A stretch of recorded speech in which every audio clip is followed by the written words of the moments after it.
Yes, gwena muganda wange akyekomedde ku Kampala TV 256 nja kusaba busabi muganda wange okusubscribinga okulikinga ate era n'okukomentinga katino amawulire gakyetoolera ku speaker wa parliament y'eggwanga Uganda era nina eddoboozi lyenfunye gwe muganda wange gwentambula naye ku channel eno nja kusaba osooka owulirize eddoboozi lino kuba byongedde okwonooneka.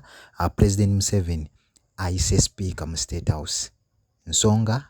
ya nnyumba gy'alina e Bungereza. Speaker ayogera birala ate neeri omubaka wa Bungereza amugamba birala. So omukulembeze w'eggwanga amuyise mu State House newankubadde ng'ensonga tennaba kutegeerekeka emuyise naye sooka owulirize akatambi kano gwe muganda wange ogenda kutegeerera ddala kiki ddala na buzibu ki speaker bw'aguddemu. Ku kifaananyi kye ndaba wano enswera kye nsiigidde Jjajja Odongo minisita bwe naziba ku nkolagana n'amawanga amalala yabadde asisinkanye ng'ali mu ofiisi ye omukyala nga waali n'abakungu n'omukungu omulala kwoteeka ne munauganda wano enswera ngezaako okulabika nfuna ekifaananyi naye wansi mu ofiisi nga ofiisi wansi batadde already carpet. Jjajja Odongo atudde wakati wa bendera ya Uganda n'eya Bungereza mu makkati waliwo ekifaananyi ky'omukulembeze w'eggwanga erya Uganda. Omukyalo ono aliraanye Jjajja Odongo. Jjajja Odongo ali mu suuti ya kitakataka oba ya kivuuvuvuuvu munda ataddemu essaati ya black obeeri bubi obumanyi awo nga nvaawo ensonga lwaki bano bayitiddwa ambasada wa Bungereza lwaki yazze Jjajja Odongo. Jeno Mulamba yabuuziza omukungu wa Bungereza namugamba nti enkolagana ya Uganda ne Bungereza ogimanyi, twetaaga evidence, twetaaga obukakafu era twetaaga mutukakasi. Speaker wa Parliament Anita Among alina properties mu Bungereza. Enswera neyongera okuteekawo okutu. Jjajja Odongo ng'alina ambassador card okusobola okuleka nti basinkanye ne babako ensonga ze boogera n'amugamba twetaaga okuba nga tutegeera alina property alina ebyobugagga mu Bungereza. Ambassador omukyala asooka yeterezamuko awat terezamuko nasika akakooti ke badde ataddeko ng'ennaku z'omwezi 2 omwezi ogwokutaano 2021 omukulembeze w'eggwanga erya Uganda yawandiikira Jjajja Odongo n'amusaba n'amugamba nti nkwegayiridde ensonga ezo ziyingiremu, tandika okukwatagana n'abakungu ba Bungereza, twetaaga data akwatagana ku biraga nti Anita Among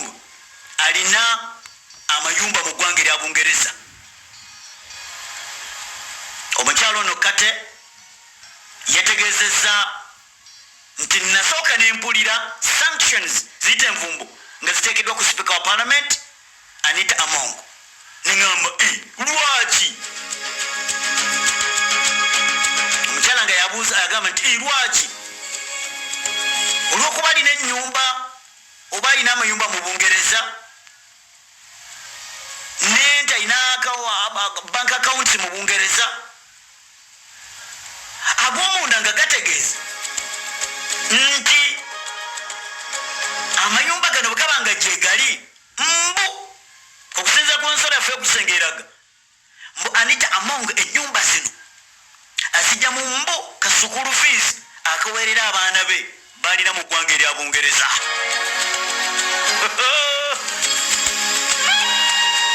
Omukulu n'amugamba nti tandika okukola okunoonyereza na bwe kityo gavumenti y'eggwanga erya Bungereza ne gavumenti y'eggwanga erya Uganda information eyongera okulabika ng'ejja eraga nti ono alina ebyobugagga by'alina mu ggwanga erya Bungereza, wabula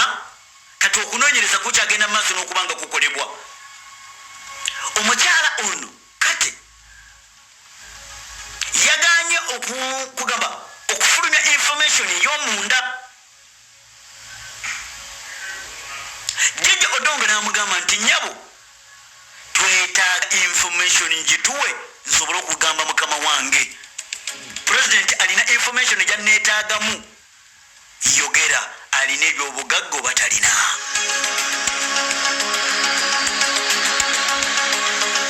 obanga ogamba nti tolina information jejjodonga yagambye omukyalo ono if you don't have the information let us know we can brief you even we can brief the president bwobanga tolina information ejogera tugambe nti tewali information tolina kyotugamba nga gwe naye nga teweerabira ennaku z'omwezi 23 omwezi guno gwenyini gwe tulimu nze kennyini nakuwadde wano ejjo ebbaluwa negikusomedde nga pulezidenti Kaguta Museveni awandiikidde speaker wa parliament Anita Among n'amugamba nti olina byewaŋŋamba ate waliwo ebyongera okulabika nga bijja nti olina ebyobugagga mu ggwanga erya Bungereza omukulu yamugenda mugamba nti mbulya nafunye information eraga nti olina byolina naye njagala kutegeera do you own the house do you own that house or you are renting ennyumba eno iyo oba ogirentinga bulentinzi ojjamu kasente see you just kakati nomunanga mbuli agongera okulabika nti gajja gategeeza nti ebintu tebinnaba kulabika nti bikoma byonna ebyo ng'okyabiwulira Anita Among yabyewakana naga nti agoma tugambuzi okundiisa omutaka wo mu kibira Ssengo era Anita Among agamba nti abo ebyo byabufuzi waliwo abagenda mu maaso n'okwongera okulabika nga babyogera Anita Among agamba nti sirina property yonna mu Bungereza I don't have even a postcard there nze sirina lwadde kakkapu eyo sikalina akayinza okumukabiraga sipiika nabwekityo mukwano gwange okunoonyereza nga bwekyagenda mu maaso n'okubanga kukolebwa omukulembeze w'eggwanga ayagala information eyongera okulabika nga ejja kati nno byonna ebyo ng'obiwulira era olunaku olwajjo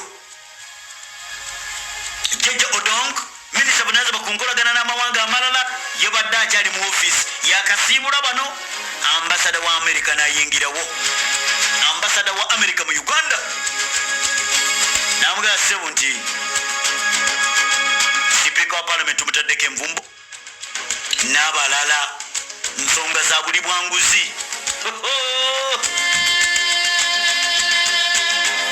olwo otuuka ng'oli akasupu k'enkoko tekakyasobola kulabikangako wuuma omuganda agendaga nti emiwunyo wegibanga gyakuwunya kijja ne giwunya n'oga nti banange kiki kyo kino emisango gitandika okwesombasomba okusinziira ku mawulire agongera okulabika nti gategeeza waliwo sanctions envumbo ezateekeddwa abamu ku bakungu ba Uganda okuli former minister Mary Goretti Kitutu oyo bamutaddeko envumbo Agnes Nandutu aliko envumbo kiki obuli bw'enguzi n'okukozesa obubi public resources owulira public resources bw'owulira Mary Goretti Kitutu ne Agnes Nandutu kiki ekikujjira mu bwongo bwogwe muna Uganda omulala yagamba naga nti nze amabati nagasanga mu compound zinagasanga mu compound kakati Abamerika bagamba nti ne sipiika wa parliament ono aleme gamba nti ABCD naye ensonga y'amabaati ekirimu era waliwo n'abalala Amos Lugoloobi the Minister of State for Finance Amos Lugoloobi bw'obanga yabuuka obutateekebwako sanctions eza Bungereza ey'omu Amerika teyagibuuse Lieutenant General Peter Ereru Abamerika bamugamba nti tetukulaba nti ekiki nti tetukulaba mu Amerika